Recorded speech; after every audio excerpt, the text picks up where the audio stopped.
Milwaukee Brewers add to the rotation, trading in division with the Cincinnati Reds for Frankie Montas, for Joey Wiemer and Jacob Junis. So a decent package the Cincinnati Reds get in this deal. Joey Wiemer and Jacob Junis could be a good swing man as well. And to be honest, Montas, he really hasn't been good at all this season.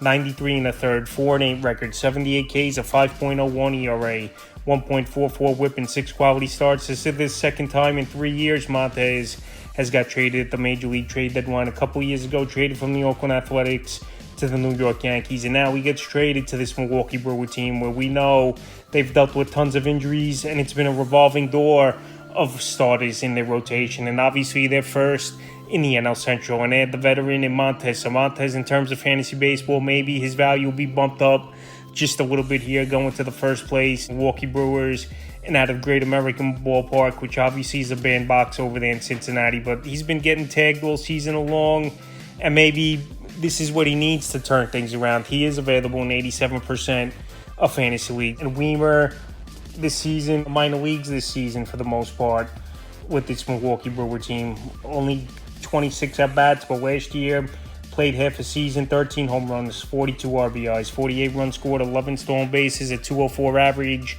and a 283 on base. So like I said, one of their top prospects in the system is Joey Wiemer.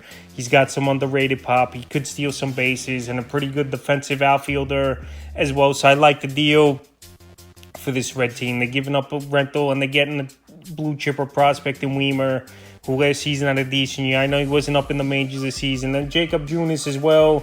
I know he's had some injury concerns, but to find a decent swingman nowadays is hard as well. And Junis this season, in a small sample size, 26 innings, 4-0 record to save, 19 Ks, a 2.42 ERA, 0.96 whips. I like to trade the Cincinnati Reds more than the Brewers, unless Frankie Montas turns the clock back a few years like he was with the Oakland Athletics. But like I said, this Brewer team, a revolving door of injuries, even though Joe Ross is returning to the rotation and DL Hall, his return is right around the corner. But they needed a veteran and a guy could eat innings, and that's where Montas will help. So Frankie Montas traded to the Milwaukee Brewers, and we'll see if he can help this Brewer team finish off and win the NL Central and make a deep playoff run for the remainder of the 2024 season.